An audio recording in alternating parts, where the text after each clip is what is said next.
सबसे बड़ी प्रॉब्लम तो ये युवाओं में आ रही है कि जो कुछ उन्होंने फोन में देखा है, जो कुछ उन्होंने सुना है अपने दोस्तों से या कहीं और से, किताबों में पढ़ लिया है, वो मानते हैं कि वैसे ही होता है इंटरकोर्स, वैसे ही होता है सेक्स, वही होता है टाइम और वैसा ही होता है परफॉर्मेंस। लेकिन जब रियल लाइफ की बारी आती है ये सब चीजें होती नहीं। पुरुषों के बारे में तो हम जानते हैं बहुत सारी भ्रांतियां, बहुत गलत इंफॉर्मेशन उनको दी गई है। महिलाओं को क्या किया गया? लोग 30 से पहले शादी नहीं करते हैं और 30 में भी माँ बाप उनको कूट कूट के करवाते हैं। तो आपकी जो नीड है वो कैसे पूरी होगी मैस्टरबेशन की? मैं आपसे जानना चाहता हूँ जो फीमेल्स आपके पास आती हैं, एक तो वो किस उम्र की हैं, ज्यादातर कॉमनली क्या प्रॉब्लम्स लेकर आती हैं, और ऐसी कौन सी चीजें हैं जिनके बारे में वो ठीक से नहीं जानती, जिनके बारे में उनके मन में बड़ी सारी भ्रांतियां हैं। आज से 50 साल पहले शादी की उम्र 18 साल, आज शादी की उम्र 38 साल हो गई।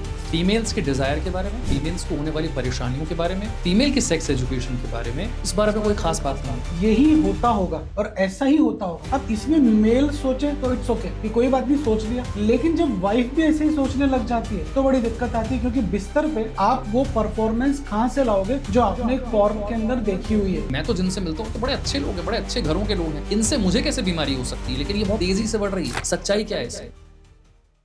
ऐसी बहुत सारी चीजें हैं जो जेन जी और आने वाला जेन अल्फा तो छोड़िए, जो पुरानी जनरेशन है वो भी ठीक से नहीं जानती। यहाँ तक कि जिनकी शादी हो चुकी है, जिनके बच्चे भी हैं, वो भी बहुत सारी चीजें नहीं जानते और इस वजह से कई सारी दिक्कतों में वो पड़ते हैं। बहुत सारी डेटिंग एप्स आ गई हैं, चाहे आपको जीवन साथी ढूंढना हो या फिर कैजुअल डेटिंग करनी हो, हर चीज के लिए एक मोबाइल एप्लीकेशन उपलब्ध है। और अब सेक्स जैसे टॉपिक पर खुलकर बात होती है, इसे और ज्यादा टैबू नहीं समझा जाता है। नमस्कार, मैं हूं आपके साथ विशाल कालरा। एफएम न्यूज के डिजिटल प्लेटफॉर्म पर आपका बहुत बहुत स्वागत है।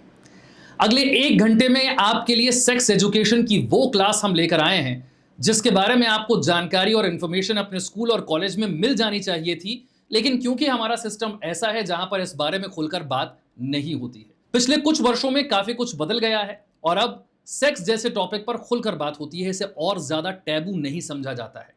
बहुत सारी डेटिंग एप्स आ गई हैं, चाहे आपको जीवन साथी ढूंढना हो या फिर कैजुअल डेटिंग करनी हो, हर चीज के लिए एक मोबाइल एप्लीकेशन उपलब्ध है। लेकिन इसी के साथ बहुत सारे खतरे भी आ गए। ऐसी बहुत सारी चीजें हैं जो जेन जी और आने वाला जेन अल्फा तो छोड़िए, जो पुरानी जनरेशन है वो भी ठीक से नहीं जानती है। यहाँ तक कि जिनकी शादी हो चुकी है, जिनके बच्चे भी हैं, वो भी बहुत सारी चीजें नहीं जानते और इस वजह से कई सारी दिक्कतों में वो पड़ते हैं, कई सारी भ्रांतियों में और कई सारी मिस इन्फॉर्मेशन का वो शिकार हो जाते हैं। ऐसे ही सारी मिस इन्फॉर्मेशन और भ्रांतियों को दूर करने के लिए एक बहुत खास मेहमान आज हमारे साथ हैं, जिनके पास दशकों का अनुभव है और जिनकी बात सुनने के बाद आपको अपनी सेक्सुअल हेल्थ को बेहतर बनाने से कोई रोक नहीं सकता और आपके मन में कोई डाउट नहीं रह जाएगा। डॉक्टर अमित जोशी आज हमारे साथ इस पॉडकास्ट में। बहुत बहुत स्वागत है सर आपका। Thank you so much for inviting me. जैसा मैंने शुरुआत में कहा कि अब हर चीज के लिए एक मोबाइल एप्लीकेशन है। आपको लाइफ पार्टनर ढूंढना है तो भी मोबाइल एप्लीकेशन है, कैजुअल डेटिंग करनी है तो भी एप्लीकेशन है। राइट स्वाइप कीजिए, लेफ्ट स्वाइप कीजिए और आपको जो पसंद है, अगर आपकी किस्मत अच्छी हुई तो आपसे उसकी मुलाकात हो जाएगी और मुलाकात के बाद आप जो चाहें आगे बढ़ सकते हैं, जैसे चाहें, अगर कंसेंट है तो। लेकिन इसी के साथ बहुत सारे खतरे भी बढ़ गए हैं। सबसे बड़ी प्रॉब्लम तो ये युवाओं में आ रही है कि जो कुछ उन्होंने फोन में देखा है, जो कुछ उन्होंने सुना है अपने दोस्तों से या कहीं और से, किताबों में पढ़ लिया है, वो मानते हैं कि वैसे ही होता है इंटरकोर्स, वैसे ही होता है सेक्स, वही होता है टाइम और वैसा ही होता है परफॉर्मेंस। लेकिन जब रियल लाइफ की बारी आती है तो ये सब चीज़ें होती नहीं हैं और उनके दिमाग में फिर कुछ डर बैठता है, कुछ एंग्जाइटी आती है, जिसे परफॉर्मेंस एंग्जाइटी भी कहते हैं। तो ये जो dating culture, hookup culture, app वाला कल्चर है, राइट स्वाइप लेफ्ट स्वाइप बहुत तेजी से हो रहा है, दिमाग पर क्या असर डाल रहा है आपके? सबसे पहले तो ये कि जब आप कोई भी कंटेंट इस तरह का सोशल मीडिया पे देखते हो जिसमें रणबीर कपूर एनिमल मूवी की तरह धा धा धा धा धा कर रहा है और 200 लोगों को मार रहा है और उसकी एक गोली भी नहीं लग रही, तो वैसे ही आप ऐसे सोचने लग जाते हो कि यही लाइफ होगा। रियल लाइफ के अंदर एक घुसा बहुत होता है किसी आदमी को चित्त करने के लिए। तो जब आप ऐसी अनरियलिस्टिक लाइफ देखते हो तो आप यही सोचने लगते हो कि जो आपने बोला कि यही सच्चा सेक्स है, यही होता होगा और ऐसा ही होता होगा। अब इसमें मेल सोचे तो इट्स ओके कि कोई बात नहीं, सोच लिया, सोचने के पैसे नहीं लगते, लेकिन जब वाइफ भी ऐसे ही सोचने लग जाती है तो बड़ी दिक्कत आती है, क्योंकि बिस्तर पे अब आप वो परफॉर्मेंस कहाँ से लाओगे जो आपने एक पॉर्न के अंदर देखी हुई है। कि आज मैं आपके साथ बैठा हूं, यदि मुझे कुछ बोलना है या मेरे गले में कुछ खराश आ गई तो हम कैमरे को रोक सकते हैं, पर उस वक्त हम सेक्स को कैसे रोकें? कि आज मैं 4 शूट कर सकता हूँ, 4 बार हम टेक ले सकते हैं, लेकिन वहाँ थोड़ी ना टेक ले सकते हैं, वहाँ तो सिंगल टेक के अंदर ही आपको परफॉर्मेंस करनी है।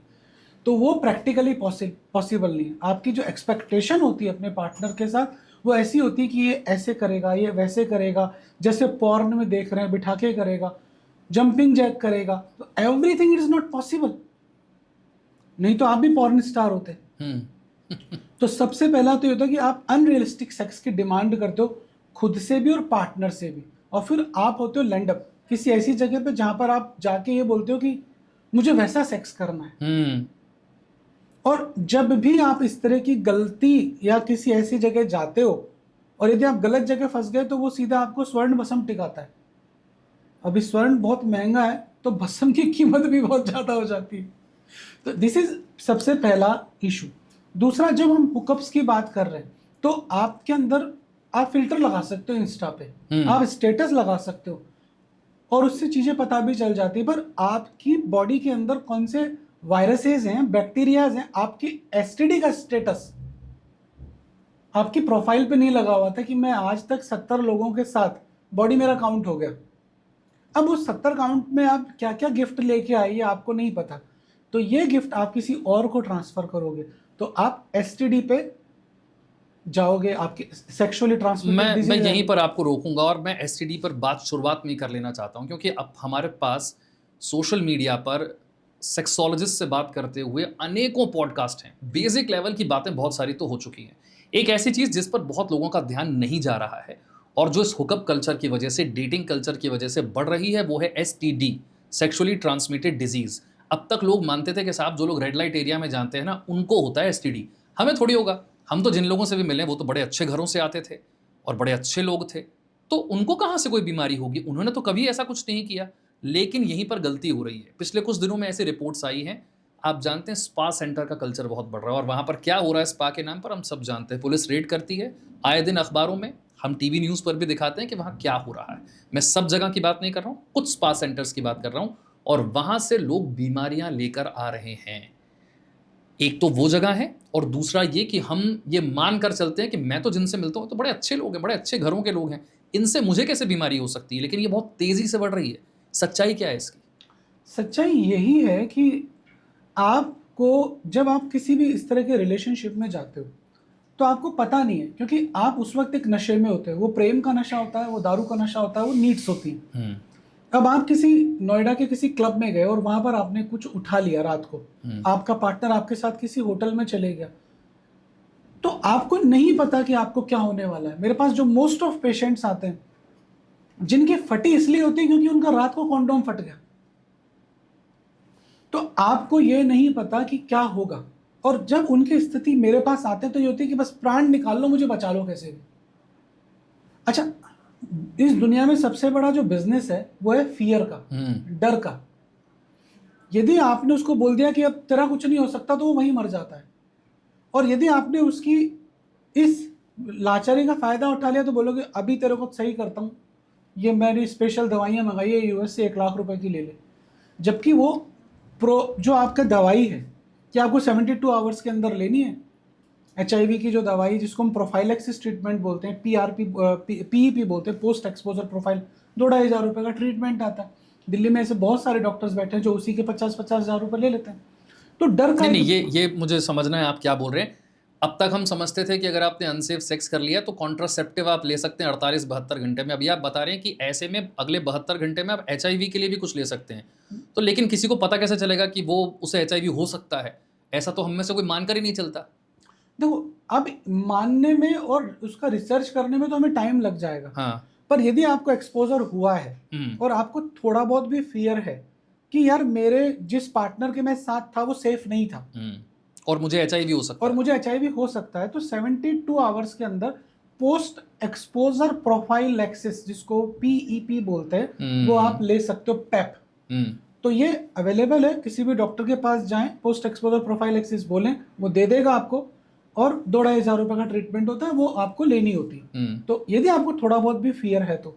बट ऐसी बहुत सारी बीमारियां हैं जिनका इलाज पॉसिबल नहीं है, जैसे कि सिफिलिस है, जैसे कि हर्पीज है।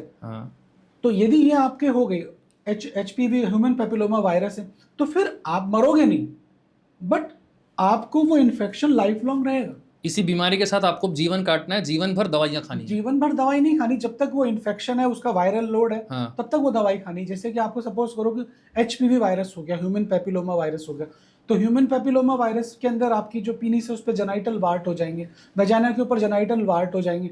तो ये जो वार्ट मतलब मस्से या दाने, कुछ मस्से दाने, मस्से हो जाएंगे। मस्से और दाने। तो अब आप डॉक्टर के पास ये जाओ, मेल फीमेल दोनों को हो सकता है? दोनों में होगा। इसीलिए पूरी दुनिया के अंदर इवन इंडियन गवर्नमेंट भी बहुत ज्यादा HPV वायरस के वैक्सीन पे फोकस कर रही है, और इवन बहुत सारी जगह पे ये कंपलसरी और फ्री भी है। यूरोप में ऑलमोस्ट हर फीमेल को HPV का वैक्सीन लगता है।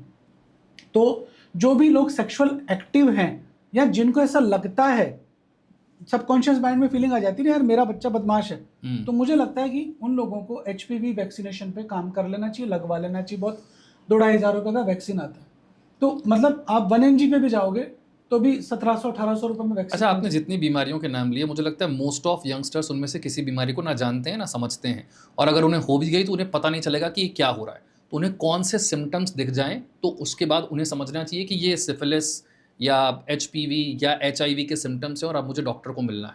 देखो, इनिशियल लेवल पे कोई भी सिम्टम नहीं आता है। पेशेंट जो आते हैं वो सिर्फ इसीलिए आते हैं कि मेरा इनकाउंटर हुआ था, अब मेरे को क्या क्या हो सकता है। तो जो मेरे पास बंदा आ रहा है मैं उसको बोलूँगा सबसे पहले, यदि तेरे को ऐसा लगता है कि वो पार्टनर सेफ था तो तू मस्त रहे। 15 पता दिन कैसे चलेगा? आप उसको एश्योरेंस तो दे ही सकते हो। फिर आप उसको बोलोगे यदि तेरे को थोड़ा सा भी डाउट है तो तू एक पोस्ट एक्सप्लोर प्रोफाइल एक्सिस ले ले, 15 दिन बाद आना, STD प्रोफाइल करेंगे, यदि उसमें कुछ गड़बड़ आएगा तो उसका ट्रीटमेंट करेंगे। एक STD प्रोफाइल से इन सभी बीमारियों के बारे में पता चल जाता है लगभग एक ही टेस्ट से? हाँ, पूरा उस टेस्ट के बारे में बता दीजिए। STD प्रोफाइल किसी भी लैब पे STD profile sexually transmitted disease के अंदर HIV, VDRL, सिफिलिस, लगभग सारी इन्वेस्टिगेशन हो जाती है, और हर जगह। और कितने पैसे लगते हैं इसके? आई थिंक 2-2,500 इसमें हो जाता है। इसमें हो जाता है। यानी आपको बहुत सारी चीजें जो दिक्कतें होने वाली है उससे आप बच सकते हैं 2-2,500 रुपए का एक टेस्ट करवा के। और अगर उसमें से कोई बीमारी आई तो बस फिर डॉक्टर के पास जाना, इलाज लेना। कोई ऐसी बीमारी जो लाइलाज है? HIV का भी इलाज है, बट ये लाइफ लॉन्ग आपको मेडिकेशन लेना पड़ेगा। जैसे डायबिटीज का लेते हैं, BP का लेते हैं, वो आपके इम्यून सिस्टम को तोड़ देता है। बट आज की तारीख में HIV वो वाला स्टेज नहीं रहा कि मरेगा ही मरेगा। मेरे पास पेशेंट है जिनको 15-15 साल हो गए HIV का, तो उसके साथ जीते रहते हैं, दवाइयाँ लेते रहते हैं, जीते रहते हैं। भारत में STD बढ़ रहा है। भारत में STD बहुत बढ़ रहा है, और उसका जो मेन रीजन है, जो मैं समझ पाया हूँ, कि जब मैं कॉलेज में था, जब मैं स्कूल में था, तो एक फियर था एड्स के लिए। हर जगह नाकों का एड चलता था। बिल्कुल, हम देखते थे बड़े बड़े होर्डिंग्स STD से बचे। आज, और उस वक्त उस जमाने में तो सेक्स भी नहीं था, मोबाइल भी नहीं था, और कुछ भी नहीं था। अनसेफ सेक्स कम था। आज की तारीख में हर जगह सेक्स है, भरा पड़ा है। आपने बोला स्पा सेंटर, ओयो रूम्स, मतलब ये चली इसकी वजह से रहे। जो यहाँ नहीं कर पाते वो बुम बुम कराने के लिए थाईलैंड जाते हैं। तो यदि ये सब है तो सरकार सेक्स को तो रोक नहीं सकती। अगर आप 18 साल से ऊपर के कंसेंटिंग एडल्ट्स हैं, कौन मना कर सकता है? आपको रोक नहीं सकती, इट्स अ प्राइमरी नीड। पर आप एटलीस्ट इस तरह का अवेयरनेस कर सकते हो जो सिगरेट के पैकेट पे कर रहे हो, कि स्मोकिंग कॉजेज इम्पोर्टेंस या स्मोकिंग कॉजेज लंग कैंसर। तो यही है कि जो भी आदमी इधर उधर जा रहा है, कि साला हर क्लब और स्पा पे कंपलसरी कर दो कि STD हो सकती है इधर उधर जाने से। सारे लोगों के दिमाग में आपने कहा बहुत बढ़ रहा है भारत में। आपके पास जो लोग आते हैं वो किस स्टेज पर आते हैं और उन्हें कब पता चलता है, या आपके पास आने के बाद ही पता चलता है? मेरे पास जो लोग आते हैं वो उसी दिन आते हैं कि जिस दिन आज मेरा इनकाउंटर हो गया, या वो लोग हैं जो ऑलरेडी इन्फेक्टेड हैं और आज मेरे पास इसलिए आ रहे हैं कि मैं, उनको ऐसा लगता है कि बढ़िया इलाज कर सकता हूँ। तो मेरे पास मोस्ट ऑफ लोग वो आते हैं जो कहीं ना कहीं इनकाउंटर करके आए कि रात को मैं बैंकॉक में था, मैं स्पा में गया, मेरा वहाँ पे एक्ट हो गया, मैं फटाफट से फ्लाइट लेके आया क्योंकि वहाँ पर बहुत ज़्यादा रूल रेगुलेशन है, मेरे को फटाफट से पोस्ट एक्सपोजर प्रोफाइल एक्सेस दे दो। कि मैं दिल्ली में हूँ, दिल्ली में मेरा रात को नाइट क्लब में, मैंने कहा लड़की कहाँ की, लड़की तो पता नहीं कहाँ थी, किसकी थी, कुछ नहीं पता। तो वो इस तरह के लोग हैं जिनको अपने पार्टनर्स के बारे में नहीं पता। और जो लोग आते हैं आमतौर पर क्या उम्र होती है उनकी, या हर उम्र के लोग हैं? हर उम्र के।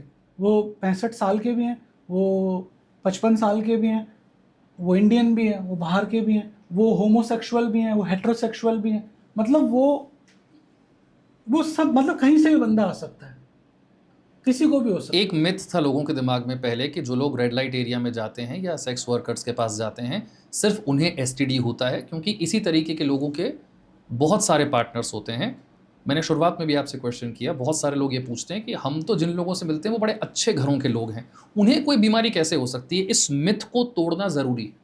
देखो, जो रेड लाइट एरिया में जा रहा है ना, वो मेंटली प्रिपेयर है कि मैं जा रहा हूँ किसी के पास, तो वो पूरी सेफ्टी हेलमेट वगैरह लगा के जाता है।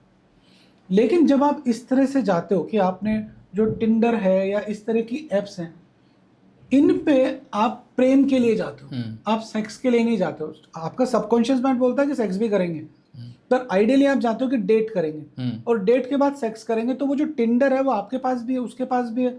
अब वो कितने लोगों को मैसेजिंग कर रही है हमें नहीं पता। तो ऐसे जो लोग हैं, देखो अब इसमें अच्छा और बुरा कुछ नहीं होता, भूख है सबकी। किसी की भूख ज़्यादा है तो वो ज़्यादा लोगों से मिल रहा है, किसी की कम है तो कम से मिल रहा है। बहुत सारी चीज़ें होती है कि आपका जो पेरेंटिंग है वो कैसा है, आपके पेरेंट्स किस तरह से सेक्स को देखते हैं, आप किस तरह से सेक्स की बात करते हैं।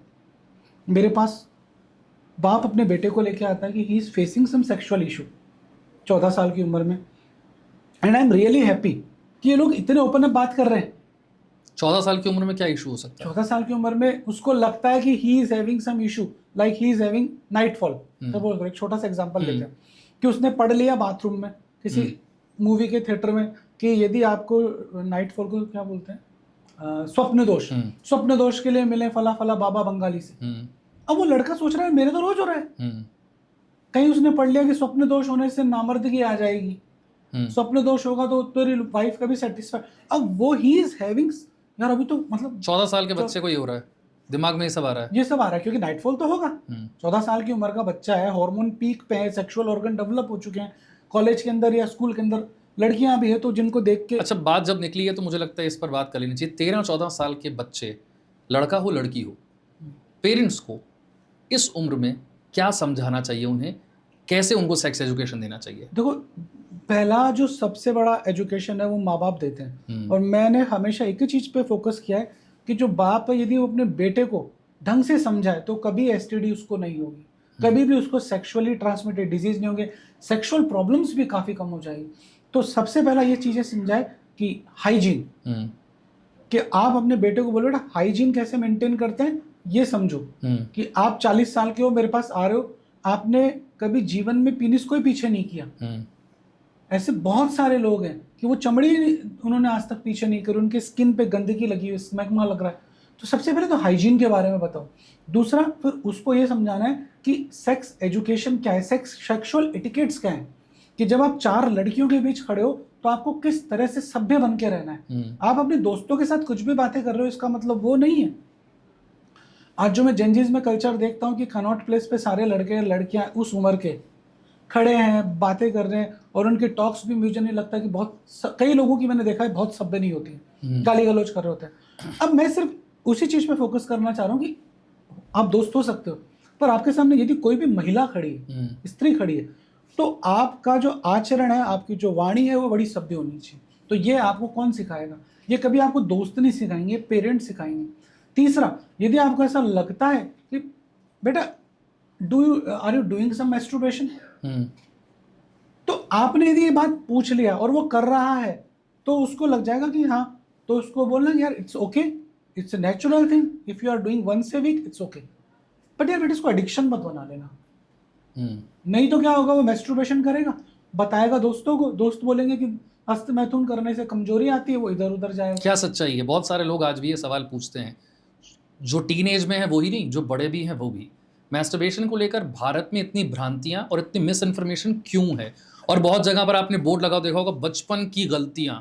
ये क्या, किसे बचपन की गलतियां बताया जा रहा है? देखो, भारत में ही नहीं, पूरी दुनिया के अंदर जो मैस्टरबेशन है उसको लेके बड़े मिथ्स हैं। अच्छा, मिथ्स होने का एक रीजन ये है कि ये एक ऐसी प्रक्रिया है जो जिससे सब गुजरते हैं। मैंने भी किया है, आपने भी किया है, हम सब करते हैं। तो अब इसकी एक चीज है कि यदि आप 5 स्टार होटल में खाना खाते हो महीने में एक बार, 7 दिन में एक बार, तो इट्स ओके। बट आप रोज खाने लग जाओ तो आपका पेट खराब हो जाएगा। Same with masturbation. तो यदि आप इसको रेगुलरली कर रहे हो, रोज कर रहे हो, दिन में 3-3 बार कर रहे हो, मतलब मेरे पास इस तरह के लोग आते हैं जिनकी शादी हो गई है, रात को सेक्स किया है उन्होंने और सुबह उठ के मैस्टरबेट कर रहा है, फिर दिन में कर रहा है. They are addicted to masturbation, they are addicted to porn induced masturbation, कि अब वो पॉर्न देख रहे हैं और मैस्टरबेशन कर रहे हैं. कितना नॉर्मल माना जाता है? Once a week it's okay. मुझे ऐसा लगता है कि वीक में एक बार यदि आप मैस्टरबेशन कर रहे हो, आपकी सेक्सुअल नीड है, आपकी सेक्सुअल डिजायर है, तो आप कर सकते हो. लेकिन यदि ऐसा लग रहा है कि बहुत ज्यादा अर्जेज आ रहे हैं, तो 2 बार भी कर लोगे तो कोई नुकसान नहीं है. एडिक्शन नहीं होना चाहिए. एडिक्शन नहीं होना चाहिए कि मुझे रात को नींद ही मैस्टरबेशन करने की आती है. कि if you are a smoker और मैं स्मोक कर रहा हूँ और मुझे स्मोक करने के बाद ये लेटरिन आ रही है, तो ये गलत है. Now you are addicted. पर मैं दोस्त के साथ हूँ, मैंने एक सुट्टा मार लिया, इट्स ओके. तो ये आपको, हमारा जो जेन जी उसको समझना पड़ेगा कि भाई तेरे को वीक में एक बार अर्ज हो रही है. ये नियम मेल फीमेल दोनों पे बराबर जाता है? सब पे. हम दोनों सेम ही तो है कि if you are a female और यदि आपका हस्बैंड कहीं बाहर है, दुबई में काम कर रहा है, आपकी अर्जेज हो रही है, तो आप कहाँ जाओगे? या तो आप वो सब करो जो नहीं करना चाहिए, और यदि आप कर रहे हो मैस्टरबेशन तो it's okay. Even I suggest कि एक डिवाइस और ले लो, वाइब्रेटर ले लो, डिल्डो ले लो, कर लो वीक में एक बार, क्या दिक्कत है? आपने अब जब जिक्र कर ही दिया तो मैं पूछ लेता हूँ, सेक्स टॉयज को लेकर भारत में इस समय की स्थिति क्या है? जो लोग आपके पास आते हैं, क्या वो यूज़ करते हैं? क्या यूज़ करना चाहिए? क्या यूज़ करने के कुछ फ़ायदे और नुकसान भी हैं? बहुत सारे लोगों ने इन्फेक्शन की भी बात इससे की है. इनका मार्केट इंडिया में कैसे बढ़ रहा है? देखो, सेक्स टॉय जो है एक डिवाइस है जो हमारे को प्लेजर देने के लिए बना है. अभी कोई भी चीज़ जो मार्केट में नहीं आती है, तो पहला तो ये है कि हमारा जो सोसाइटी है, हमारा जो कल्चर है, उसमें एक प्रॉब्लम है. वो प्रॉब्लम ये कि न तो हम पूरे देसी हैं, न हम पूरे विदेशी हैं. देसी इसलिए नहीं है कि या तो हम बिल्कुल अरब कंट्रीज की तरह बैन कर दें, फांसी पे लगा दें, गला काट दें, और विदेशी ऐसे कि यदि आप ऑस्ट्रेलिया में आओ, खरीदना, आपको खरीदना, ये आपकी लाइफ है, ये आपका चॉइस है कि आप क्या खाओगे, आपकी थाली में क्या होना चाहिए, ये आपका ये डिसीजन है. So if you want to take a masturbation cup, तो उसमें सरकार को क्या प्रॉब्लम हो सकती है? आप अपनी सेक्सुअल नीड को पूरा करने के लिए एक मैस्टरबेशन डिवाइस ले रहे हो, तो क्या इशू है? मेरी डिजायर हो रही है, या तो मैं स्पा में जाऊं, या मैं किसी और जगह जाऊं, या मैं कुछ और गलत काम करूं जो सोसाइटी के लिए खराब है. और यदि मेरे पास कोई ऐसा बेहतरीन डिवाइस है, और यदि मैंने उसके अंदर ही मैंने एक पार्टनर की वजाइना को फील कर लिया, कि जैसे ही मैंने उसके अंदर अपने पीनिस को डाला और डालने के बाद उसमें मुझे फीलिंग आया वजाइना वाला, क्योंकि वो जो मैस्टरबेटर कप है उसके अंदर सॉफ्ट सिलिकॉन लगा हुआ है, जिसको इस तरह से मोल्ड किया हुआ है कि उसमें एक फीमेल की आवाज़ भी आ रही है साथ में, और आप उसको फील कर रहे हो कि मैं एक किसी फीमेल के साथ सेक्स तो ये ज़्यादा बेटर है या ये ज़्यादा बेटर है, या आप इन्फेक्शन लेके आ रहे हो. I think this is more better. Same with female, कि आप किसी ऐसी जगह रह रहे हो जहाँ पर आपकी सेक्सुअल नीड है, लेकिन आप वहाँ जाना नहीं चाहते, आपको भूख लगती है तो आप रोटी तो खाओगे ना. तो आप वो डिवाइस लो, खरीदो और यूज़ करो, क्या इशू है? आपके पास जो पेशेंट्स आते हैं, क्या आप उन्हें सजेस्ट करते हैं? मैं बहुत सारे पेशेंट्स को बोलता हूँ कि बेटा मैस्टरबेशन मत करो. यदि मैस्टरबेशन करना ही है तो एक मैस्टरबेटर कप ले लो, ऑनलाइन अवेलेबल है, मार्केट में मिल जाएगा. लोग यूज़ कर रहे हैं, लोग यूज़ करते हैं, they are happy, because when you are using your hand, तो आप क्या होता है कि इस पीनिस को डैमेज कर सकते हो, पहला. दूसरा, आपकी फ्रीक्वेंसी आप डिसाइड करते हो मुझे किस स्पीड से करना है, तो आप रियल सेक्स को भूल जाते हो. आज से 50 साल पहले शादी की उम्र 18 साल थी, आज शादी की उम्र 38 साल हो गई है. लोग 30 से पहले शादी नहीं करते हैं, और 30 में भी माँ बाप उनको कूट कूट के करवाते हैं. 30 में भी उससे सवाल पूछो तो ये बोलते हैं कैरियर अभी बना नहीं. तो आपकी जो नीड है वो कैसे पूरी होगी? मैस्टरबेशन से. तो जब आप मैस्टरबेशन रेगुलर बेस पे करने लग जाते हो, तो इस तरह से आपने मैस्टरबेशन चालू किया, तो आप प्रेशर इस तरह से डिसाइड करते हो. लेकिन जब आप वेजाइना में होते हो तो वेजाइना इतना टाइट नहीं है, तो आपका ब्रेन एडिक्टेड हो जाएगा अपने हाथ से. अब आप किसी और जगह जाके इजैकुलेट ही नहीं हो पाओगे. बहुत सारे कपल्स हैं जिसको हम बोलते हैं डिलेड इजैकुलेशन, कि सेक्स कर रहे हैं, उनका पार्टनर बहुत अच्छा है, they have good sexual chemistry, but वो 1-1 घंटे सेक्स कर रहे हैं लेकिन इजैकुलेट नहीं हो रहे. इजैकुलेट कब होंगे? जब वो 1 मिनट अपना हाथ लगा लेगा, उसका ब्रेन एक्टिव हो जाएगा, वो इजैकुलेट हो जाएगा. सो ऐसी कंडीशन के अंदर जब आप हो, तो और ऐसी परिस्थिति आ रही है कि आपको मैस्टरबेशन ही करना है, तो आप go for a sex toy. अच्छा, बहुत कमाल की बात है कि ज़्यादातर बातें पुरुषों के बारे में होती हैं, पुरुषों की सेक्सुअल हेल्थ, पुरुषों की सेक्सुअल प्रॉब्लम्स।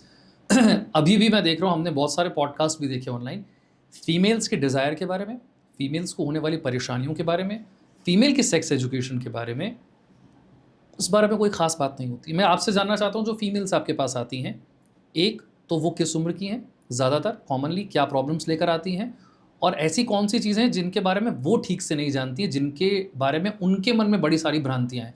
पुरुषों के बारे में तो हम जानते हैं बहुत सारी भ्रांतियाँ, बहुत गलत इन्फॉर्मेशन उनको दी गई है। महिलाओं को क्या किया गया, उनको समझाया गया? महिलाओं को कौन समझाएगा? हम अपने बेटे को ही नहीं समझा पा रहे।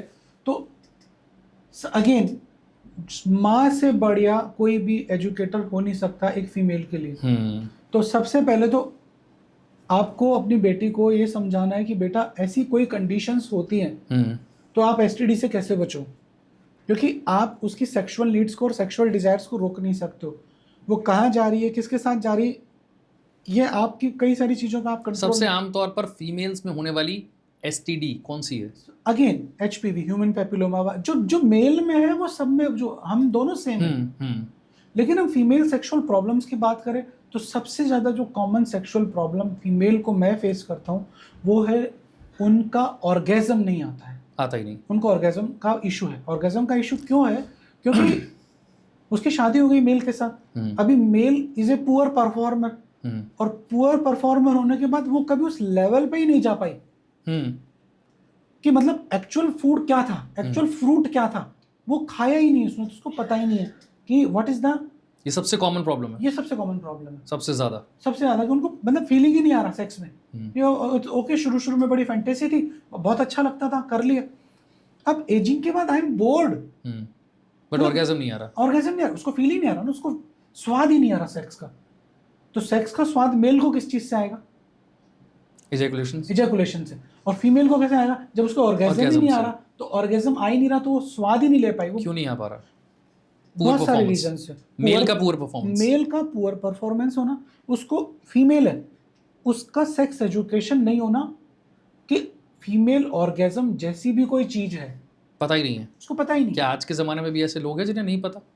आज के जमाने में शहरी लोग कितने और गांव के लोग कितने, बट सोशल मीडिया हर किसी के पास नहीं है, अभी भी नहीं है, अभी भी नहीं है। दूसरा, हमारा जो एक कल्चर है, हमारा जो सोसाइटी है, यदि आप अपनी मदर से बात करो कि मैं मम्मी सेक्सुअली सेटिस्फाइड नहीं हो पाती, मुझे नहीं पता कि कितनी फीमेल्स अपनी मदर से बात करेंगी। हस्बैंड से बात करो, हस्बैंड बोलेगा कि तू अजीब है, इतने साल हो गए, 2 बच्चे भी हो गए, टिंकू पिंकू हो गए, और अभी तक तो सेक्सुअली सेटिस्फाइड नहीं। तो यदि उसको नॉलेज भी मिल गया तो आप उसको डिनाई कर दोगे, बिकॉज प्रॉब्लम किस में? आप में है।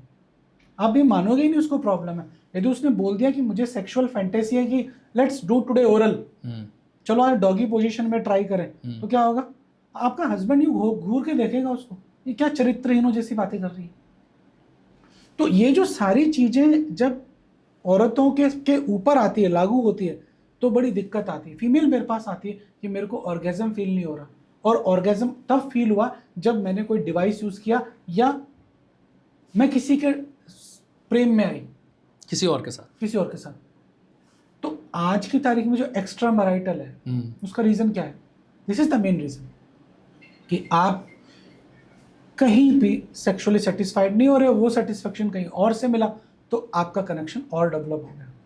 ये प्रॉब्लम कितनी बड़ी है भारत में? बहुत बड़ी है। अब मुझे आंकड़ों में तो नहीं पता, क्योंकि ऐसी कोई स्टडीज नहीं हुई है कि एक्स्ट्रा मैरिटल कितने लोगों के हैं। इंडिया टुडे के अंदर आज से 10 साल 15 साल पहले जरूर आर्टिकल्स आया करते थे कि पुणे में 82%, 70%, बट आई डोंट नो वो डाटा कितना सच है। पर मुझे ऐसा लगता है कि यदि आप अपने पार्टनर को सेक्सुअली सेटिस्फाइड नहीं करोगे तो वो कहीं और जाके खाना खाएगा। तो उसमें पुरुष क्या कर सकता है? आप क्या सजेस्ट करते हैं फिर? अच्छा, जब आते हैं तो क्या कभी अपने हस्बैंड के साथ आती हैं? कभी कपल थेरेपी भी होती है, या सिर्फ महिलाएं अकेले आती हैं जो मैरिड हैं? और क्या कभी उनके वो पार्टनर से बात कर पाती हैं इस बारे में?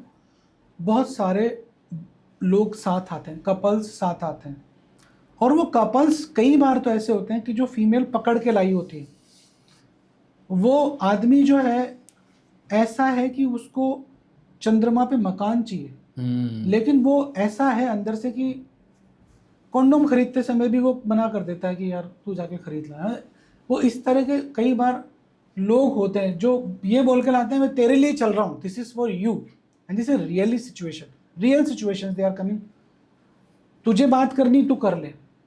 मैं बोलता हूँ भाई साहब वो मेरे को कोई तकलीफ, देखो 2 बच्चे हो गए साहब, अब पता नहीं इसके एकदम से क्या फितूर आए। जब हम उसको पूछने लगते हैं, उनका हिस्ट्री लेते हैं कि ऐसा होता है वैसा होता है, तो आदमी के अंदर तो था ही कि यार मैं पुअर परफॉर्मर हूँ। हम उनको समझाते हैं कि आप इतने साल से इतना टॉर्चर इस वाइफ को कर चुके हो, तो अब आप सुधरो अपने आप को। And this is most common. मैं इसी से आगे बढ़ता हूँ। पुअर परफॉर्मेंस आपने कहा, अब महिला को ऑर्गेज्म चाहिए तो पुरुष का परफॉर्मेंस बेहतर होना चाहिए, बट पुअर परफॉर्मेंस और अच्छे परफॉर्मेंस की डेफिनेशन क्या है? कहाँ पर आप लकीर खींचेंगे कि यहाँ से नीचे ये पुअर परफॉर्मेंस है, यहाँ से ऊपर ये वो परफॉर्मेंस है जो आपके पार्टनर को सेटिस्फाई करेगा और उसे ऑर्गेज्म तक पहुँचा सकता है? बड़ा आसान सा सवाल है कि अच्छा खाना क्या होता है?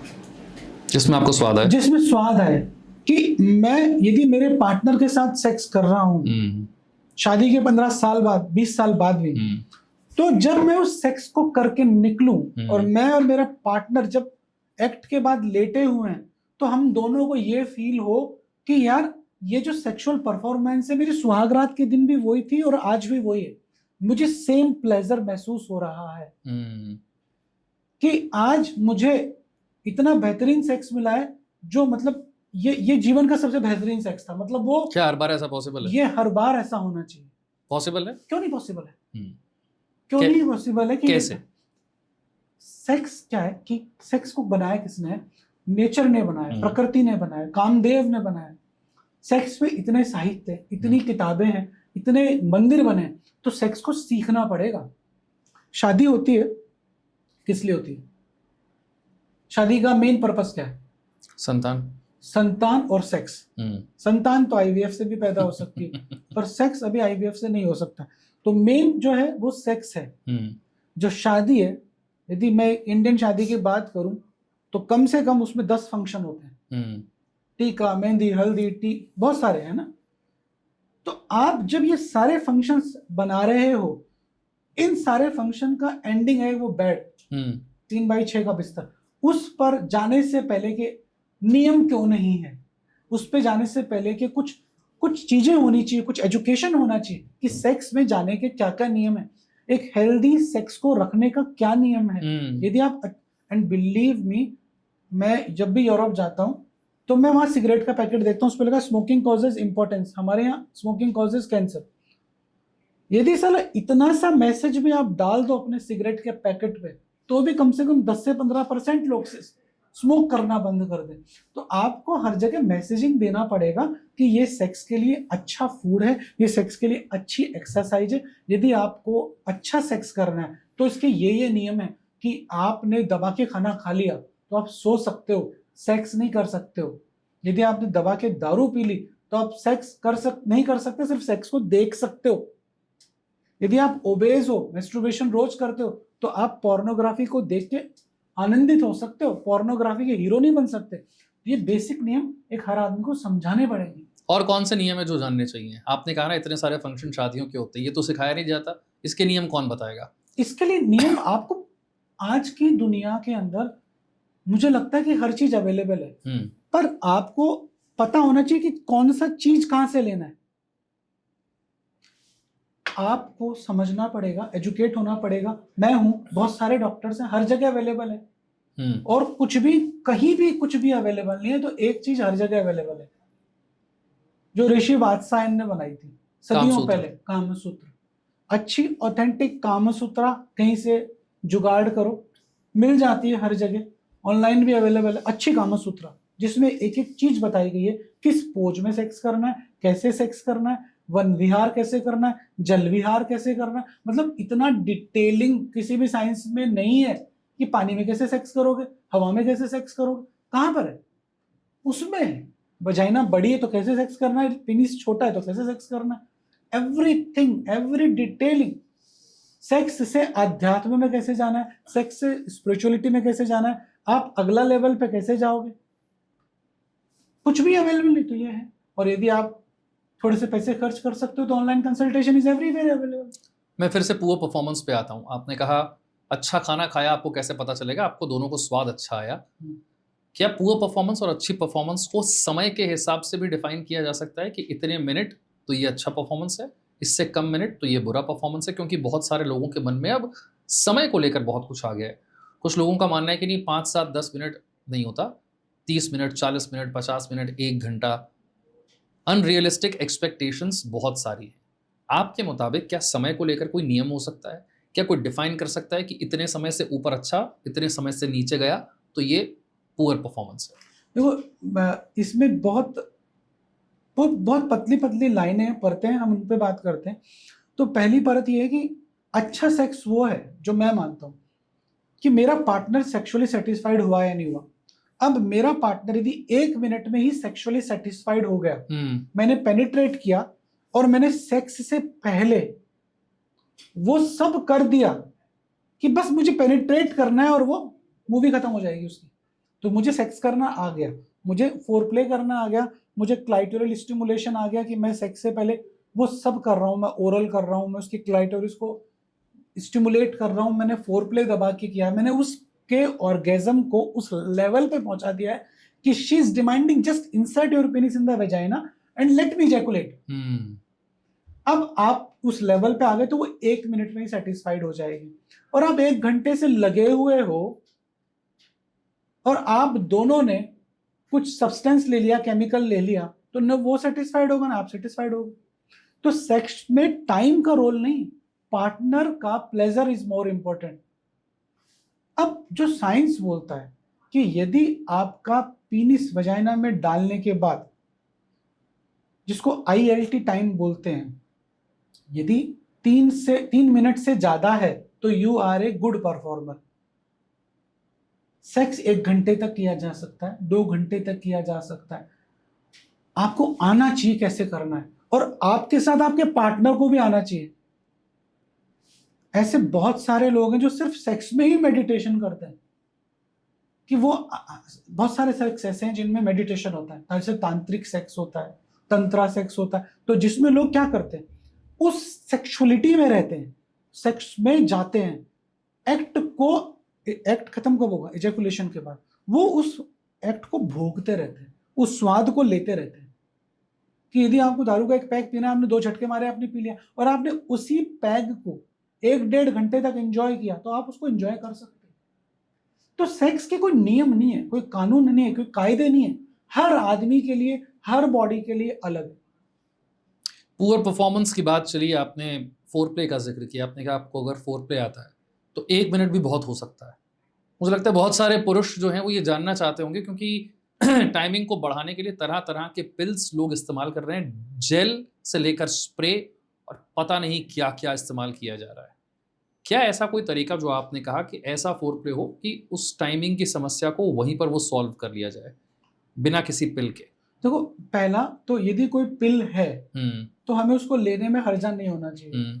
दूसरा, यदि कोई स्प्रे और जेल मेरी टाइमिंग को बढ़ा रहा है बिना परफॉर्मेंस को खराब करे, क्योंकि जो ये जितने भी स्प्रे होते हैं इनमें बेसिकली एनेस्थेटिक्स होता है, लिडोकाइनाइन होता है, तो वो उस जगह को सुन्न कर देता है। अच्छा, इस पर हम अलग से आएंगे। पहले मैं इस क्वेश्चन पे जाना चाहता हूँ कि आपने जो शुरुआत में कहा कि आपका फोरप्ले ऐसा होना चाहिए कि आपको किसी की जरूरत ही ना पड़े, मैं उस पर आता हूँ पहले। अब फोरप्ले आप कर रहे हो तो फोरप्ले के अंदर आपको पहले ये आपको पता होना चाहिए कि आपका जो पार्टनर है उसका ऑर्गेज्मिक पॉइंट क्या है। उसको निप्पल स्टिमुलेशन से ऑर्गेज्म आता है, उसको क्लाइटोरिस से स्टिमुलेशन आता है, उसको बूब सक से आता है, उसको वजाइना की लिकिंग करने से आता है। मतलब ये हर औरत इज अ डिफरेंट, हम वो रोबोट तो है नहीं। तो अब आपको ये समझना पड़ेगा कि उसकी जो बॉडी है उसकी केमिस्ट्री क्या है। जब आपने उसकी केमिस्ट्री को स्टडी कर लिया तो वो फोरप्ले आप एक्सटेंड करें।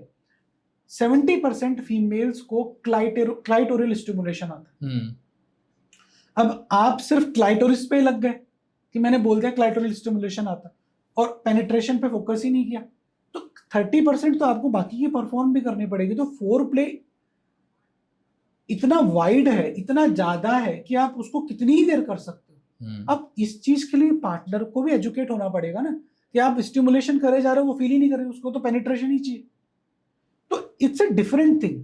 ऐसा कोई साइंस नहीं है कि बिना मतलब सिर्फ आपने यही कर लिया तो ये फिक्स हो जाएगा कि नहीं PEM ही खत्म हो गया। हर बॉडी अलग है, हर मेल अलग है, हर फीमेल अलग है। ठीक है, इसके बाद पुअर परफॉर्मेंस को लेकर बहुत सारे सवाल। अब आते हैं ईडी पर, इरेक्टाइल डिसफंक्शन पर। इतना ज्यादा क्यों बढ़ गया? इरेक्टाइल डिसफंक्शन जो है इतना ज्यादा बढ़ गया, उसका सबसे बड़ा रीजन है metabolic diseases, because India is a diabetic capital. तो 10 में से 4 लोगों को डायबिटीज है, और कुछ को प्री डायबिटीज है, कुछ को प्री डायबिटीज है। जिनको डायबिटीज नहीं है उनको दूसरे सिस्टमिक डिजीज है, लाइक ओबेसिटी, हाइपरटेंशन। ये तो हो गया डिजीजेस। जॉब स्ट्रेसफुल, शादी बुढ़ापे में, smoking is a part of life. तो इस तरह की जो चीजें हैं हमारे को इतना ज्यादा निचोड़ देती हैं। एंजाइटी, ट्रांसपोर्टेशन इतना दूर है कि आप दिल्ली के अंदर किसी जगह पहुंचो तो 2 घंटे में आप पहुंच जाओ तो यू आर लकी। आप सुबह 8 बजे निकलते हो बांद्रा से और अपने ऑफिस पहुंचते हो 10 बजे, रात को 8 बजे जॉब खत्म करते हो, 10 बजे घर पहुंचते हो, तो आप सेक्स कब करोगे? तो आपको सेक्स के लिए टाइम देना पड़ता है। सेक्स बॉडी का सबसे प्रीशियस एक एक्ट है, बेहतरीन एक्ट है। काम पुरुष की पौरुषत्व की निशानी है। अब आपने पौरुषत्व वाले कौन से काम किए पूरे 24 घंटे में? आपने पुरुषत्व का एक भी काम नहीं किया। आपने जिम गए, न आपने फूड पे ध्यान रखा, जो आपको सड़क पे मिला वो आपने खा लिया। तो न्यूट्रिशन आपकी पुअर है, एक्सरसाइज आपकी है नहीं, and you want to do sex like Sunny Leone's husband. So this is not possible. तो ये ईडी का मेन रीजन है। तो ईडी का मेन रीजन है, एक तो फिजियोलॉजिकल, बॉडी चेंजेस हो रही है, हार्मोन चेंज हो रहे हैं। India became testosterone deficient country. हमारे हार्मोन्स बहुत कम हो रहे हैं। No exercise. मतलब आप सबसे बड़ा कारण अगर मानेंगे टेस्टोस्टेरोन घटने का, तो वो है एक्सरसाइज की कमी। एक्सरसाइज की कमी, फिजिकल एक्टिविटी नहीं, बिल्कुल जीरो है। चेयर पर बैठकर दिन काट रहे हैं। और तीसरा हो गया साइकोलॉजिकल, कि लंबे समय तक आपको सेक्स मिलता नहीं है तो you have a fear of performance failure, performance anxiety. तो these are 3 main reasons. And reason again कि हम कोई बात नहीं करना चाह रहा। ईडी क्या पहले के ज़माने में इतना था या हमें पता नहीं चलता था, और अब क्योंकि डॉक्टर्स भी हो गए हैं, सोशल मीडिया है, अवेयरनेस है, लोग बात करने लगे हैं, इसलिए हमें पता ज़्यादा चलने लगा, लेकिन था पहले भी? ऐसी बीमारी कोई नहीं थी कि जो पहले नहीं थी। पहले हार्ट अटैक भी थे और आज भी हैं। डायबिटीज पहले भी थी, अब भी है। डायबिटीज पहले डायग्नोस नहीं होती थी, कि अस्पताल के लास्ट स्टेज पे पता चलती थी। इरेक्टाइल डिसफंक्शन रहा है, सदियों से रहा है।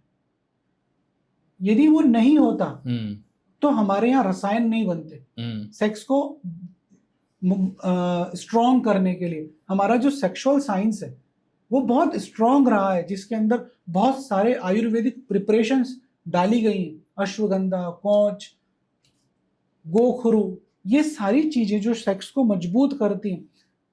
और कुछ नहीं तो पुराने जमाने के अंदर लोग सेक्स के लिए इतने सचेत थे कि सर्दियों में गोंद के लड्डू खाते थे, उड़द की दाल के लड्डू खाते थे, मेथी के लड्डू खाते थे। तो ये सब क्या है? ये सेक्सुअल पावर को बढ़ाने के लिए तो चीजें थी।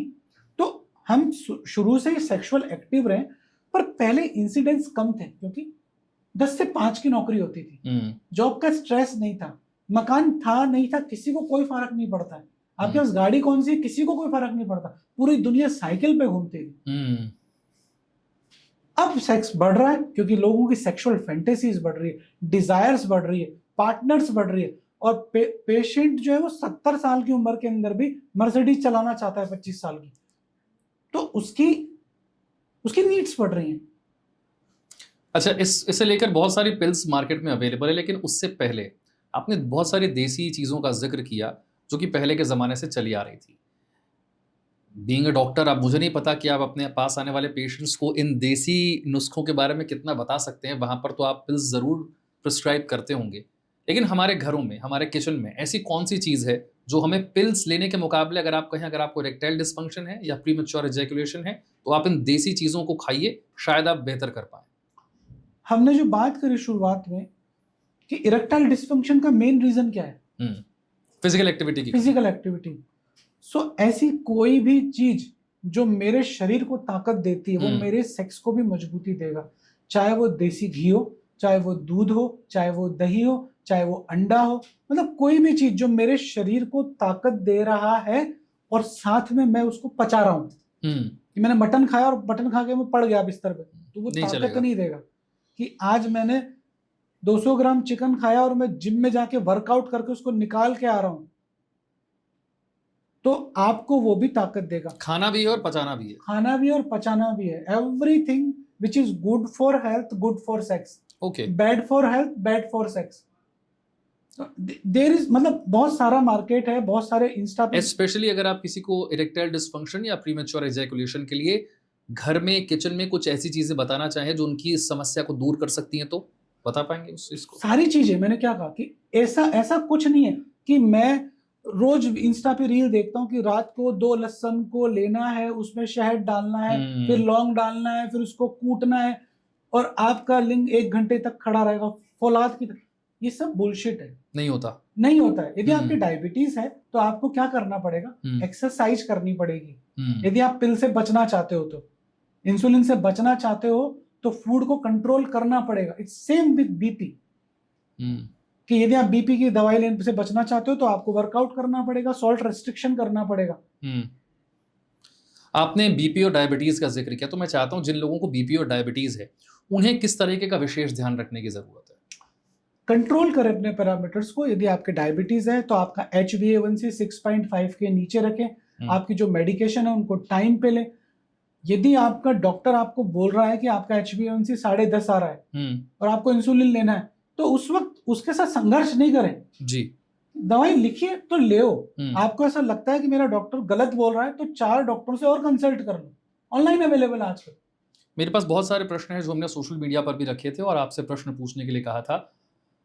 क्योंकि हम पहले इरेक्टाइल डिस्फंक्शन की बात कर रहे हैं, तो मैं पिल्स पर आ जाऊंगा। बहुत सारे पिल्स मार्केट में अवेलेबल हैं, जिनमें से कॉमन नाम जो लिया जाता है वो वायग्रा है, लेकिन उसके पीछे हम जानते हैं सिल्डेनाफिल नाम है, तडालाफिल नाम है, इस तरीके के कई नाम हैं। आपके पास जो लोग आते हैं, आप उन्हें किस तरीके से सजेस्ट करते हैं? क्योंकि भारत में तो ये दवाएं ओवर द काउंटर अवेलेबल हैं। आप किसी मेडिकल स्टोर पर गए और आपने इरेक्टाइल डिस्फंक्शन के लिए कुछ मांगा, तो वो कुछ ना कुछ आपको दे ही देगा। हो सकता है आपको पता हो, अगर आपने थोड़ा बहुत सोशल मीडिया पर पढ़ा है, गूगल पर सर्च किया है, तो आपको नाम भी पता होगा, ब्रांड भी पता होगा। आप उसे ले आते हैं बिना किसी डॉक्टर के प्रिस्क्रिप्शन के और लेना शुरू कर देते हैं। लेना कब है ये भी आप खुद तय करने लग जाते हैं, कितने mg लेना है वो भी आप तय करने लग जाते हैं। तो इसका सही तरीका क्या है? एक, किसे ज़रूरत है? और जो लोग अपने आप से ले रहे हैं उनसे आप क्या कहेंगे?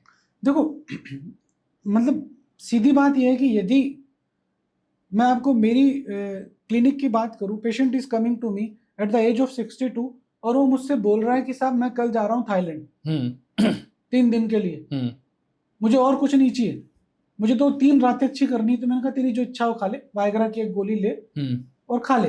बिकॉज उस टाइम पे उसको वो जरूरत है। मैं उसको ये बोलूं कि नहीं बेटा अब तुम एक्सरसाइज करो, लाइफ स्टाइल पे काम करो, तो वो वेस्ट ऑफ टाइम है और वो बोलेगा ये सब पैसे क्यों नहीं है आपको फीस की। अब यदि आप 20 साल के लड़के हो और आपकी बुखार है, तो आप यदि लगातार पैरासिटामोल खा रहे हो तो आपका लीवर खराब हो जाएगा। Same with Viagra. Viagra is a treatment of erectile dysfunction. पर यदि आपकी डिजीज ही नहीं है, तो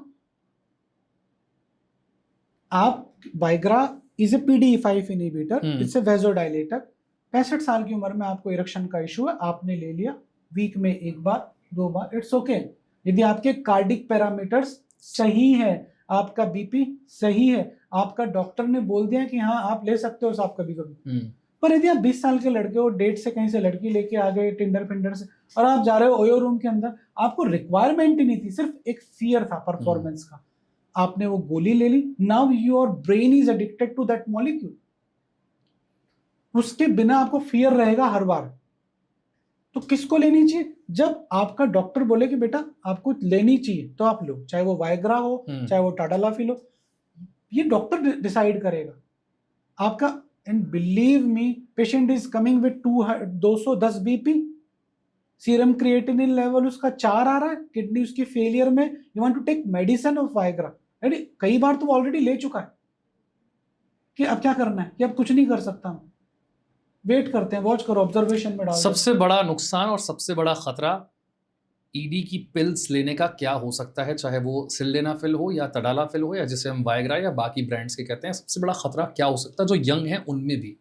बहुत बढ़िया सवाल पूछा आपने कि वायग्रा का जो मेन काम है, उसका मैकेनिज्म क्या है? It's a vasodilator. ये आपकी वेन को ओपन कर रही है, डायलेट कर देगी तो ब्लड बढ़ जाएगा और आपका पीनिस इरेक्ट हो जाएगा।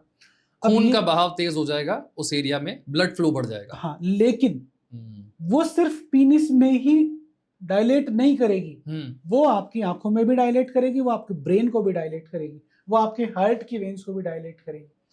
तो ऐसे लोग जो नाइट्रेट्स ले रहे हैं, ऐसे लोग जो सॉर्बिट्रेट की गोली खाते हैं हार्ट डिजीजेस के अंदर, वो उनका बीपी लो रहता है। अब आपने और इसको चौड़ा कर दिया तो और लो हो जाएगा, तो आपके अटैक आ सकता है।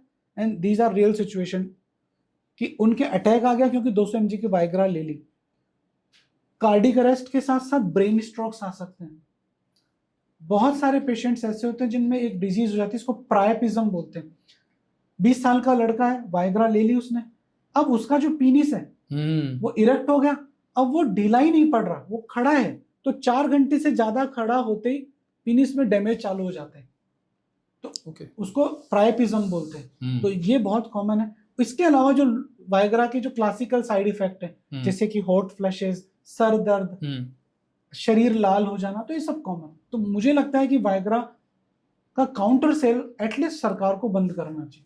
यानी ऐसे ही नहीं मिल जाना चाहिए, डॉक्टर के प्रिस्क्रिप्शन पर मिलना चाहिए। बिल्कुल, डॉक्टर के प्रिस्क्रिप्शन पर मिलना चाहिए। और पता कब चलेगा कि आपको अब जरूरत है लेने की? ये आपको डॉक्टर बताएगा, आप जाओगे नहीं, आप डॉक्टर के पास कब जाएंगे, कब आपको पता चलेगा कि अब ये वो स्टेज है जब मुझे डॉक्टर को विजिट करना है? बिल्कुल, आज आप गए पार्टनर के पास और आप सेक्स नहीं कर पाए, patient is coming to me कि मैं सेक्स नहीं कर पाया। मैंने कहा बेटा फर्स्ट टाइम था, हाँ कोई बात नहीं, 1-2 बार फिर ट्राई करना, यदि फिर भी नहीं हो तो मेरे पास आना, तो मैं फिर आपको इन्वेस्टिगेट करूंगा, मैं चेक करूंगा कि आपके हार्मोनल इशू है, इट्स ए साइकोलॉजिकल और इट्स ए फिजियोलॉजिकल। अब डॉक्टर ने चेक कर लिया कि भाई तुम्हारे फिजियोलॉजिकल इशू है, तुमको वेजोडाइलेटर की जरूरत है, तो वाइग्रा का लो डोज आप ले लो या टाडालाफिल का लो डोज आप ले लो। तो ये डॉक्टर डिसाइड करेगा कि पैरासीटामोल कब लेनी है। इमरजेंसी में आपने पैरासीटामोल ले लिया, इट्स ओके। परफॉर्मेंस एंजाइटी इतनी ज्यादा क्यों है आजकल के समय में? परफॉर्मेंस एंजाइटी ज्यादा किन लोगों में है? ज्यादा उन लोगों में है जिन्होंने कभी प्रॉपर मील टेस्ट ही नहीं किया, कि उसने एक फीमेल को देखा ही नहीं, उसने एक औरत को छुआ ही नहीं, उसने सिर्फ कहाँ देखा, उसको मोबाइल में देखा, पॉर्न में देखा। अब आज उसकी शादी हो गई है, वो बिस्तर पे जा रहा है, तो उसको पता ही नहीं कि बॉडी स्ट्रक्चर क्या है, उसको पता ही नहीं कि पेनिट्रेट कहाँ करना है, उसको पता ही नहीं कि फिंगरिंग कैसे करते हैं। अच्छा, ऐसा नहीं कि वो मेल है, वो फीमेल भी ऐसा हो सकता है कि दोनों ही ऐसे हैं, दोनों का आधा अधूरा ज्ञान है, कि घुसाना का ही नहीं पता, तो परफॉर्मेंस एंजाइटी फीमेल्स में भी होती है, 100% फीमेल के अंदर भी होती है। उसको फियर है कि आज सेक्स होगा, ब्लड आएगा क्योंकि सहेली ने बताया था, पेन होगा, मतलब वो सारे मिथ्स जो एक फीमेल को होते हैं। अगली बात पर आते हैं, प्रीमैच्योर इजैकुलेशन क्या है, कब पता चलेगा कि आपको हुआ, इलाज क्या है, क्या कोई परमानेंट इलाज है भी?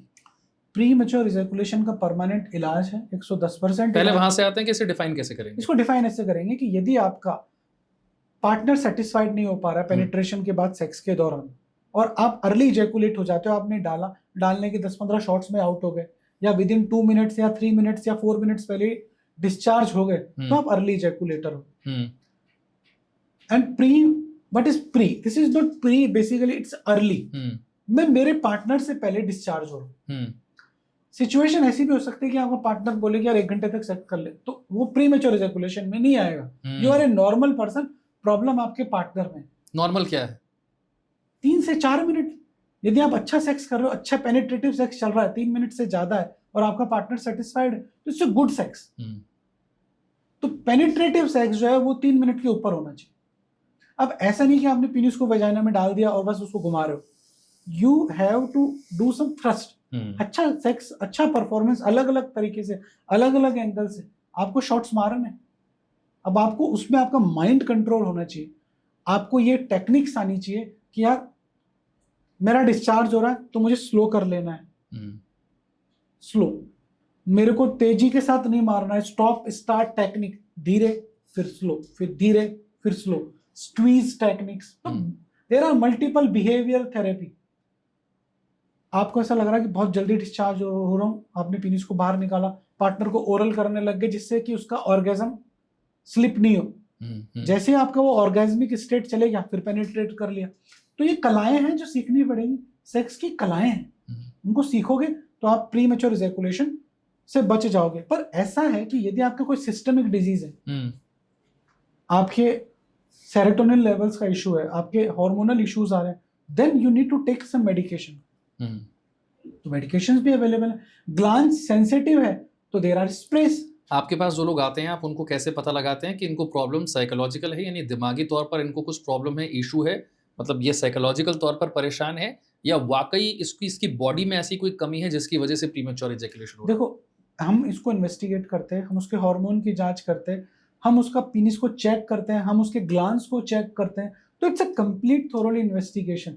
उसके बाद जब ब्लड इन्वेस्टिगेशंस हो जाते हैं, उसकी सोनोग्राफीज वगैरह हो जाती है, तो उसके बाद उसको बताते हैं कि तुम्हारे को ये इशू है। उसके बाद किस तरीके की पिल्स होती हैं? जैसे कि इरेक्टाइल डिसफंक्शन को लेकर तो बहुत सारी कॉमन पिल्स जिनके नाम लोगों को आते हैं, जिनमें से बहुत कॉमन वायग्रा है। There are some multivitamins like ginkgo biloba, ashwagandha. ये भी कई बार ऐसे मेडिकेशंस होते हैं जिनको हम देते हैं तो मरीज का पीएमई सही हो जाता है। तो there are some nutraceuticals like L arginine gel. तो और दूसरा, ब्रेन की कंडीशनिंग, उसकी कंडीशनिंग करनी जरूरी है। प्रीमेच्योर इजैकुलेशन के बारे में समझाना जरूरी है, उसके मिथ्स को क्लियर करना जरूरी है। There are multiple medication like SSRI, like dapoxetine, fluoxetine, paroxetine. क्या ये पिल्स सभी को सूट करती हैं या फिर इनके साइड इफेक्ट्स होते हैं? सबको सूट हर चीज नहीं करती है। वो डॉक्टर और पेशेंट डिसाइड करेंगे कि मैंने आज आपको दवाई दी, 15 दिन बाद आप आए, आपने कहा साहब मेरे तो खाते ही दिक्कत आ रही, तो सूट नहीं करा, दूसरा मॉलिक्यूल। क्या दिक्कत हो सकती है? गैस्ट्रिक अपसेट हो सकता है, हेडेक हो सकता है, बैक पेन हो सकता है, कुछ भी हो सकता है, कोई स्पेसिफिक नहीं है उसके लिए। और उसके बाद फिर नेक्स्ट ट्रीटमेंट क्या होता है? चेंज करेंगे मॉलिक्यूल। जो लोग आपके पास इस समय आ रहे हैं उसमें सबसे बड़ी प्रॉब्लम्स ईडी और पीएमई है या कुछ और चीजें हैं जिसे लेकर लोग सबसे ज्यादा परेशान रहते हैं और दवाइयां सबसे ज्यादा खाते हैं? मैंने देखा जिस बात की हमने चर्चा की, बिना डॉक्टर प्रिस्क्रिप्शन के सबसे कॉमनली खरीदी जाने वाली दवाइयां कौन सी हैं? पिल्स कौन सी हैं? सबसे ज्यादा खरीदे जाने वाली दवाइयां हैं लाइक शिलाजीत, अश्वगंधा, कोच, गोखरू। मतलब भरा पड़ा है इंटरनेट, सोशल मीडिया, अमेजोन कि आप जाओ सेक्स हेल्थ टॉनिक, तो उसमें आ जाएगा टेस्टो बूस्टर। तो सबसे पहले उसको टेस्टो बूस्टर को आप देखोगे तो उसका नाम इतना फैसिनेटिंग होता है तो आदमी सोचता है टेस्टोस्टेरोन बढ़ाएगा। फिर उस पर कोई इन्फ्लुएंसर और बोल देता है तो आदमी उस चीज को खरीद लेता है। आप जाते हो जिम के अंदर तो आपका जिम ट्रेनर आपको सजेस्ट कर देता है यार ये ले ले अश्वगंधा, पौंच, शिलाजीत। नहीं, पर बहुत सारी देसी चीजें हैं जिसके बारे में लोग कहते हैं कि इनका तो कोई साइड इफेक्ट्स नहीं होता, जैसे कि अश्वगंधा या शिलाजीत। नहीं, अश्वगंधा आपको किस डोज में खाना है? आप 1 किलो थोड़ी ना खा सकते हो रोज की, आप 500 ग्राम तो नहीं खा सकते। उसका एक डोज है कि 3 ग्राम का डोज खाना है। अब आपने इस चूर्ण के अंदर 3 ग्राम अश्वगंधा का एक्सट्रैक्ट है, ये आपको कैसे पता चलेगा? तो आपको अश्वगंधा खाना है, आपको कौच खाना है, आपको शिलाजीत खाना है, आपको कोई स्वर्ण भस्म खानी है, आपको रजत भस्म खानी है, आप सब कुछ खा सकते हैं।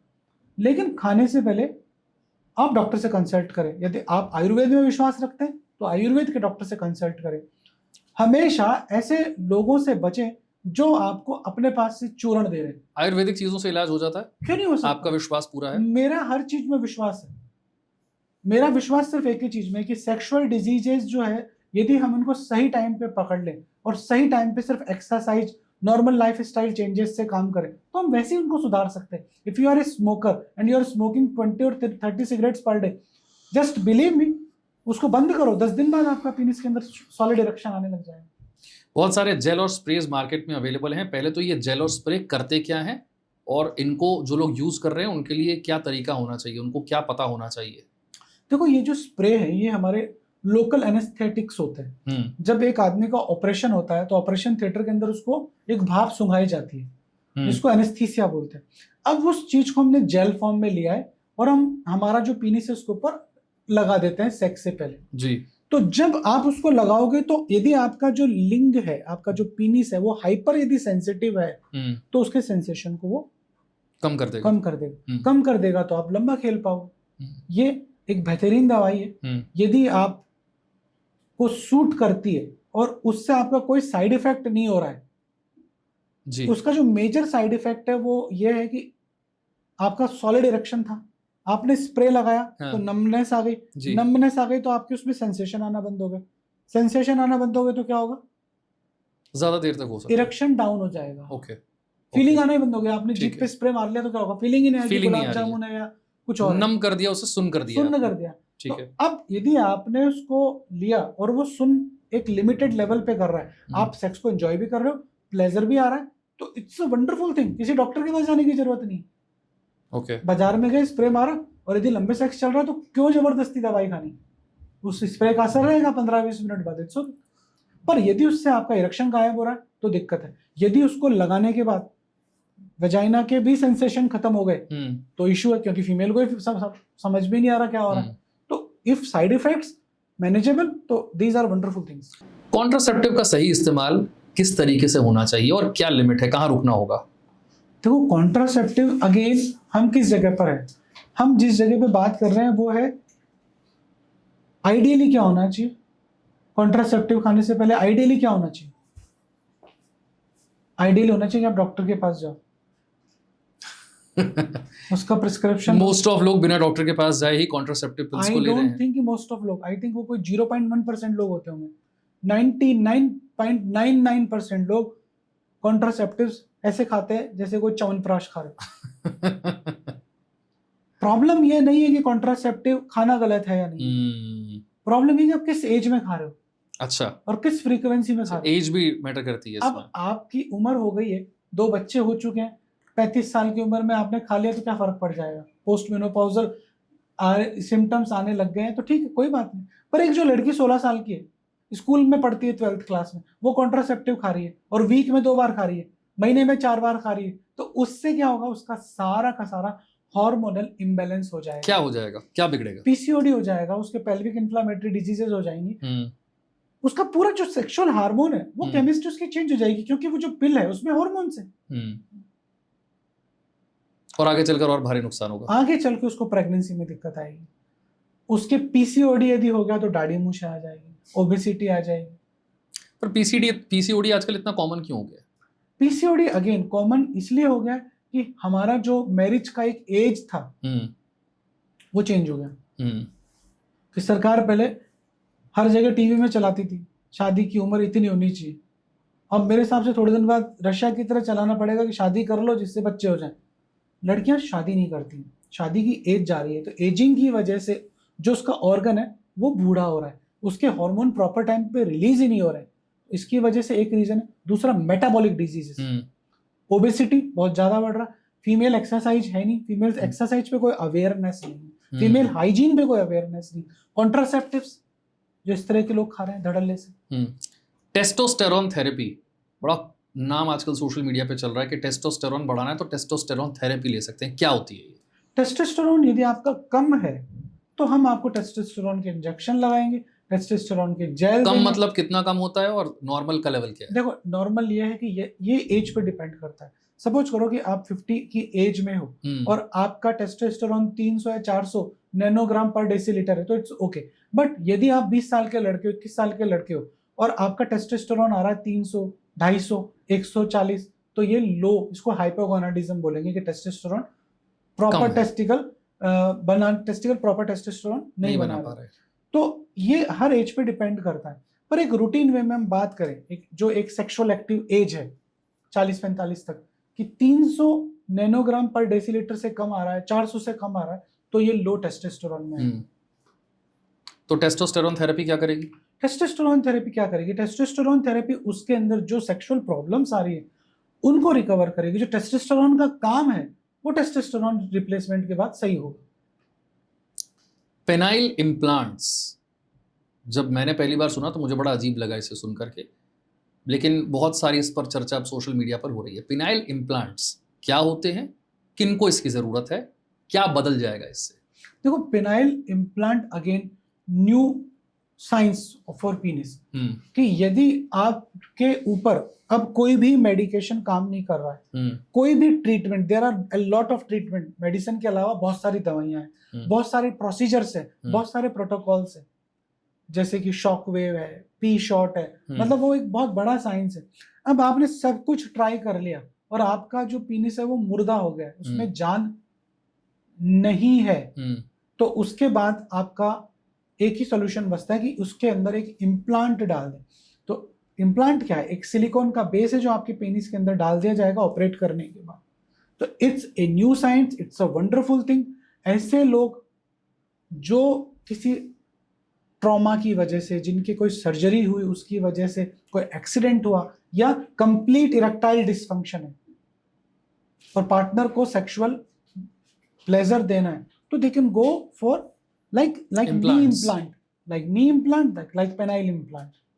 But again, जहां पैसा होता है वहां बिजनेस भी होता है। तो कई बार मैंने ऐसा देखा है, it's my observation, I am not blaming someone, कि जरूरत नहीं है, पेशेंट इज हैविंग साइकोलॉजिकल ईडिंग और डॉक्टर के पास टाइम नहीं है कि वो उसको झेल पाए, क्योंकि कई बार पेशेंट इतना इरिटेट कर देता है तो डॉक्टर भी इरिटेट हो जाता है और वो उस वक्त उसको पेनाइल इम्प्लांट सजेस्ट करता है। अब वो मरीज जो है वो बेसिकली इट्स अ बच्चा, उसको पता नहीं, वो अनभिज्ञ है उस साइंस से। आपने जो बोल दिया उसने आप पे विश्वास करके लगा लिया। तो कई बार इम्प्लांट के बिना भी मरीज चल सकता है, तो वहां पर मुझे लगता है कि रोका जा सकता है। तो कई बार ऐसा होता है कि जिनको जरूरत नहीं होती। महंगी है ये सर्जरी? हाँ, ये महंगी है। ये करीब 3 लाख के ऊपर अच्छे इम्प्लांट्स, जो इंपोर्टेड इम्प्लांट्स होते हैं, वो लगते हैं। साइड इफेक्ट्स हैं इसके? अगेन, जब आप किसी चीज को खोल रहे हो, आप अपने दुनिया के सबसे खूबसूरत ऑर्गन को खोल रहे हो जो दुनिया के सारे प्लेजर आपको दे रहा है, अब इसको काट के इसके अंदर एक इम्प्लांट डाल रहे हो, तो तकलीफ भी होती है, सर्जरीज भी होती है और ब्लड भी बहता है। ऐसा कई बार होता है कि इम्प्लांट के बाद कुछ लोग को परमानेंट सॉल्यूशन भी नहीं मिलता है। ओके।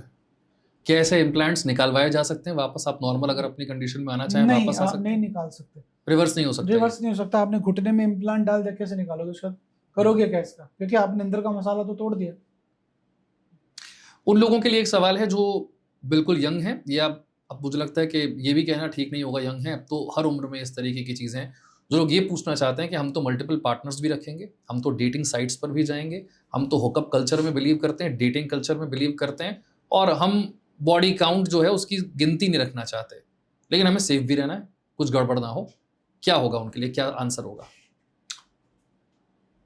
देखो, ये ऐसा सवाल है कि इसका कोई आंसर नहीं, कि आपको यदि मुझे सब कुछ करना है और उसके बाद भी मैं भगवान राम की तरह हूं, तो इट्स इम्पॉसिबल। आपके कल्चर को आपको फॉलो करना है। यदि आप इंडियन कल्चर को डीपली स्टडी करो तो वहां भगवान राम पर स्त्री की तरफ देखते नहीं। तो यदि आपको वैसा बनना है तो ही ये संभव है। अब आप सोचो कि मैं 50 जगह जाऊं, 50 जगह ऐसी की तैसी कराऊं और फिर भी मेरे कुछ नहीं हो, तो फिर तो ये कि आपको भगवान बनना पड़ेगा। इंसान के साथ तो ऐसा नहीं हो सकता। मेरे पास रोज रोज रोज एक पेशेंट आता है जो कोई ना कोई एसटीडी लेके आता है, और रोज एक ऐसा पेशेंट आता है जिसको एसटीडी है? रोज एक ऐसा पेशेंट आता है। इतना तेजी से बढ़ रहा है एसटीडी? कि ये एक रोज नया पेशेंट आएगा कि साहब रात को उन लोगों ने मुझे कुछ घोल के दे दिया एंड आई वाज ड्रंक, मुझे पता नहीं वो शी मेल थी, ही मेल। उनकी कहानियां सुनने के बाद मेरा दिमाग घूम जाता है कि यार मैं बहुत ज्यादा पुराना तो नहीं हो गया। ऐसा क्या नया हो रहा है जो मुझे लगता है हम में से बहुत लोगों को भी नहीं पता होगा, जो आपको सबसे सबसे अजीब लगा आज तक?